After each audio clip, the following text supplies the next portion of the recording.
കേരള രാഷ്ട്രീയത്തിൽ വിട്ടുവീഴ്ചയില്ലാത്ത നിലപാടുകൾ കൊണ്ട് ശ്രദ്ധേയനായ പ്രതിപക്ഷ നേതാവ് വി.ഡി. സതീശന്റെ മറ്റൊരു മുഖമാണ് ഇന്ന് കേരളം കാണുന്നത്. രാഹുൽ മാങ്കൂട്ടത്തിൽ വിഷയത്തിൽ ഉയർന്നുവന്ന വിവാദങ്ങൾ പ്രസ്ഥാനത്തെ ബാധിക്കാതിരിക്കാൻ അദ്ദേഹം സ്വീകരിച്ച നടപടി രാഷ്ട്രീയ കേരളത്തെ അമ്പരപ്പിച്ചിരിക്കുകയാണ്. വെറും 24 മണിക്കൂറിനുള്ളിൽ രാഹുലിനെതിരെ നടപടിയെടുത്ത വി.ഡി. സതീശൻ താൻ വെറും ഒരു നേതാവല്ല, മറിച്ച് പ്രസ്ഥാനത്തിന്റെ അച്ചടക്കം കാത്തുസൂക്ഷിക്കുന്ന കാവലാളാണ് എന്ന് തെളിയിച്ചിരിക്കുകയാണ്. വ്യക്തിപരമായ അധിക്ഷേപങ്ങൾക്കും വേട്ടയാടലുകൾക്കും മുന്നിൽ പതറാത്ത സതീശന്റെ ഈ നിശ്ചയദാർഢ്യം കോൺഗ്രസ് പ്രവർത്തകർക്ക് നൽകുന്ന സന്ദേശം വളരെ വ്യക്തമാണ്. രാഹുൽ മാങ്കൂട്ടത്തിൽ വിഷയത്തിൽ പഴി കേൾക്കാൻ വി.ഡി. സതീശൻ തയ്യാറായിരുന്നില്ല. ആരോപണങ്ങൾ ഉയർന്നപ്പോൾ തന്നെ പ്രസ്ഥാനത്തിന്റെ അന്തസ് ഉയർത്തിപ്പിടിക്കാൻ അദ്ദേഹം തീരുമാനിച്ചു. വെറും 24 മണിക്കൂറിനുള്ളിൽ രാഹുലിനെ പുറത്താക്കിയ നടപടി ഒരു റെക്കോർഡായി മാറിയിരിക്കുകയാണ്. സാധാരണഗതിയിൽ രാഷ്ട്രീയ പാർട്ടികൾ മാസങ്ങളോളം നീട്ടിക്കൊണ്ടുപോകുന്ന അച്ചടക്ക നടപടികൾ സതീശൻ ഇത്ര വേഗത്തിൽ നടപ്പിലാക്കിയത് തന്റെ നിലപാടിലെ വ്യക്തത കൊണ്ടാണ്. പാർട്ടിക്കുള്ളിലെ പുഴുക്കുത്തുകൾക്കെതിരെ അദ്ദേഹം നടത്തിയ ഈ സർജറി കോൺഗ്രസിലെ കൂടുതൽ ശുദ്ധീകരിക്കാൻ സഹായിക്കുമെന്നത് ഉറപ്പാണ്.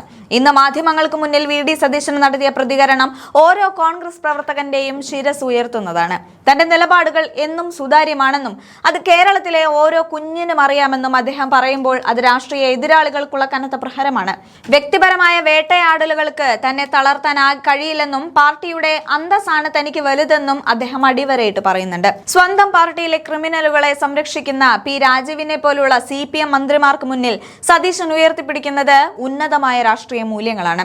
രാഷ്ട്രീയ വിവാദങ്ങളിലേക്ക് സമുദായ നേതാക്കളെയും സഭകളെയും വലിച്ചിഴച്ച നേട്ടം കൊയ്യാൻ നോക്കുന്നവർക്ക് സതീശൻ കർശനമായ മുന്നറിയിപ്പ് നൽകി കഴിഞ്ഞു. കഴിഞ്ഞ 25 വർഷത്തെ തന്റെ രാഷ്ട്രീയ ജീവിതത്തിൽ സമുദായങ്ങളോ സഭകളോ രാഷ്ട്രീയ കാര്യങ്ങളിൽ അനാവശ്യമായി ഇടപെട്ടിട്ടില്ല എന്ന് അദ്ദേഹം ഓർമ്മിപ്പിച്ചു. ജനങ്ങളെ വർഗീയമായി ഭിന്നിപ്പിച്ച് വിവാദങ്ങളിൽ നിന്ന് രക്ഷപ്പെടാൻ നോക്കുന്ന സർക്കാരിന്റെ തന്ത്രം സതീശന്റെ ഈ ഉറച്ച നിലപാടിന് മുന്നിൽ തകരുകയാണ്.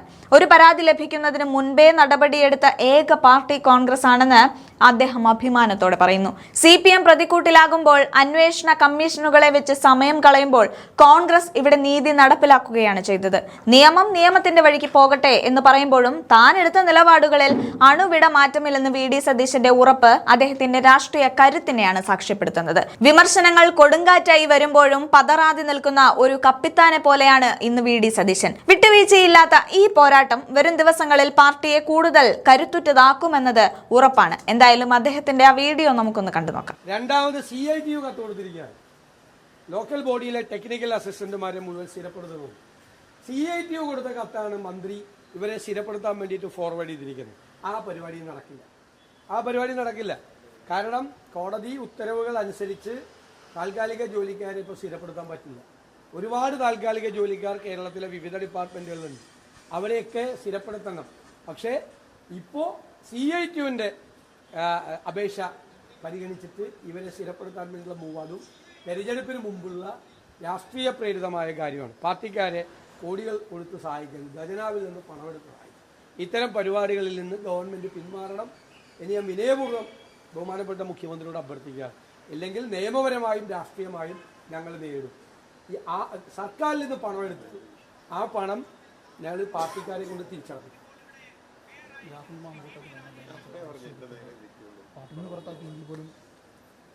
എങ്കിൽ പോലും ഞാൻ എന്താ പറയുന്നത്,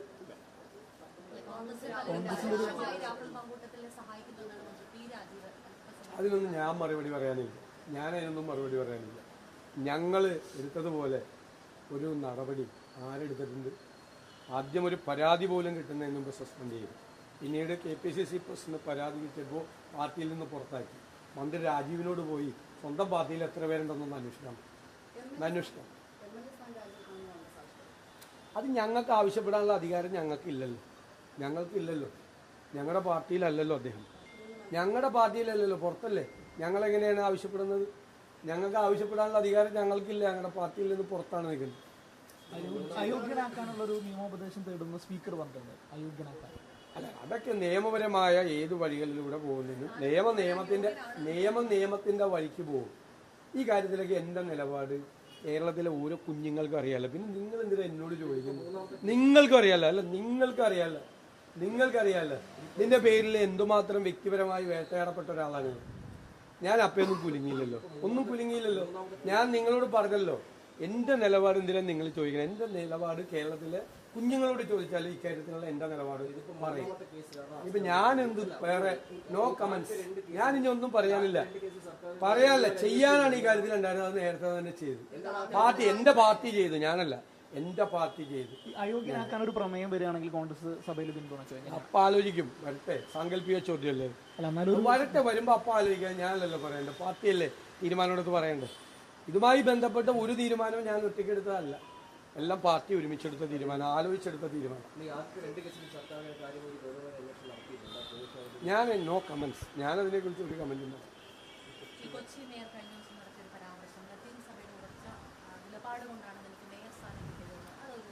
ഒന്നാമത് അല്ല, അത് യഥാർത്ഥത്തിൽ ഈ ഞങ്ങളെല്ലാം ലീഡർഷിപ്പിലിരിക്കുന്നു.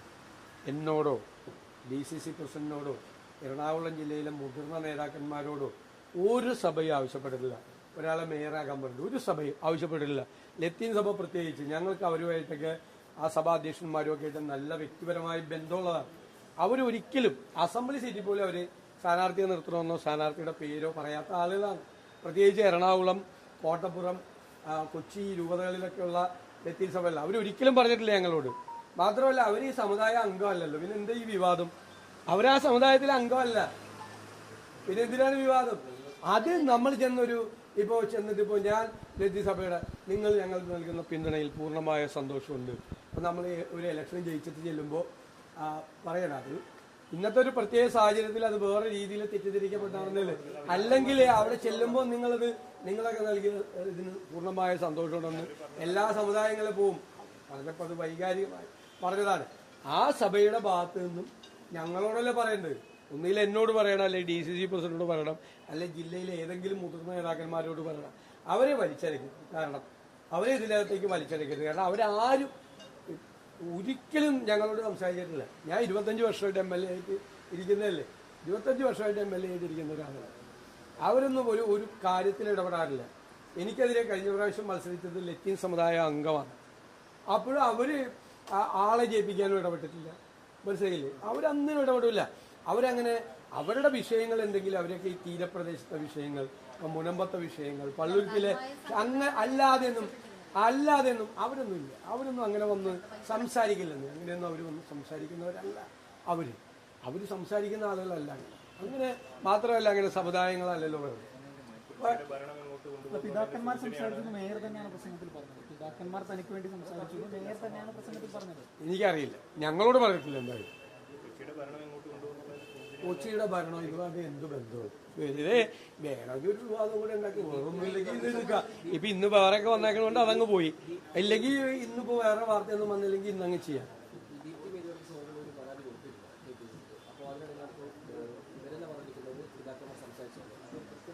എനിക്കറിയില്ല അതിനെക്കുറിച്ച്. അവിടെ APCCക്ക് ഒരു പ്രൊസീജിയറുണ്ട്. ആ പ്രൊസീജിയർ ഞാൻ നേരത്തെ പറഞ്ഞത് കൃത്യമായി പാലിച്ചിട്ടാണ് എല്ലാ സ്ഥലത്തും ഇത് ചെയ്തിരിക്കുന്നത്. എല്ലാ സ്ഥലത്തും. അല്ലാത്ത സ്ഥലത്തെ പറ്റി കംപ്ലൈന്റ് എന്ന് കഴിഞ്ഞാൽ ചെയ്യും. ഞാൻ അതിന്റെ ഡീറ്റെയിൽസ് ഞാൻ പറയാൻ പാടില്ല. APCCയുടെ പ്രൊസീജിയർ എല്ലാവരോടും വിളിച്ചൊറ്റയ്ക്ക് ചോദിച്ച് അവരുടെ ഇതാണ്. അതിൽ ഓരോരുത്തർക്ക് എത്രയാണ് കിട്ടിയെന്ന് പറയാൻ പാടില്ലാത്ത ഒരാളാകൊണ്ട് ഞാൻ പറയുന്നില്ല.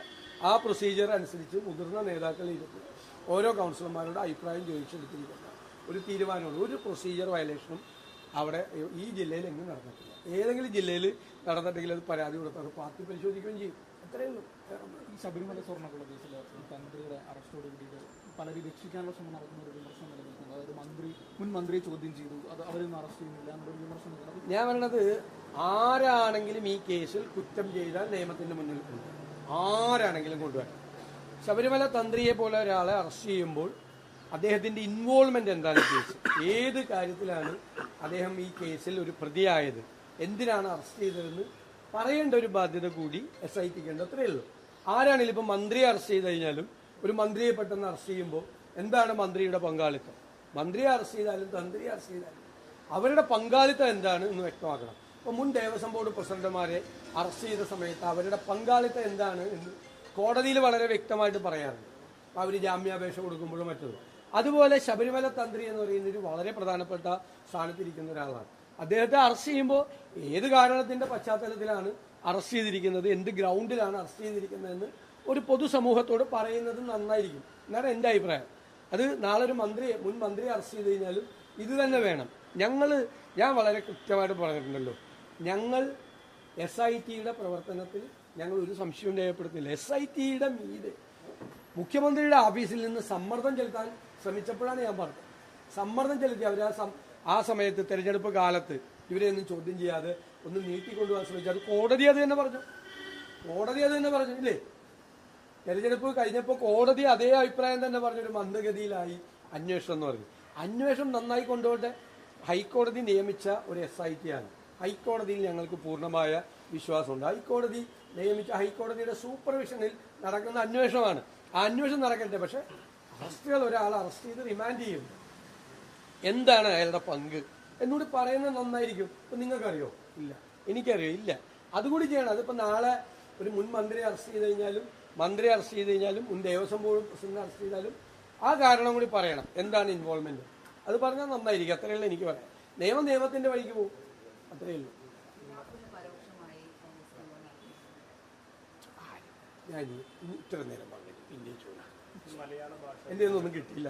മറ്റേ ലീഡ് കൊടുക്കാൻ വേണ്ടി എൻ്റെ ഒന്നും കിട്ടില്ല. കാരണം എന്ന് വെച്ച് കഴിഞ്ഞാൽ ഞാൻ വേറെ പ്രത്യേകിച്ച് ഒന്നും പറയേണ്ട ആവശ്യമില്ല. നിങ്ങൾക്കല്ലേ ഏറ്റവും നന്നായിട്ട് അറിയാം. നിങ്ങൾക്ക് നന്നായിട്ട് അറിയാമല്ലോ. ജയിപ്പിച്ച ജനങ്ങളോടുള്ള ഉത്തരവാദിത്വമല്ലേ കോൺഗ്രസ് നിറവേറ്റിയത്. ഇന്ത്യയിൽ ഏതെങ്കിലും രാഷ്ട്രീയ പാർട്ടി പോലെ നിലപാടെടുത്തിട്ടുണ്ട്? അത് നിങ്ങൾ എന്താ പറയാ? അതല്ലേ പറയണം.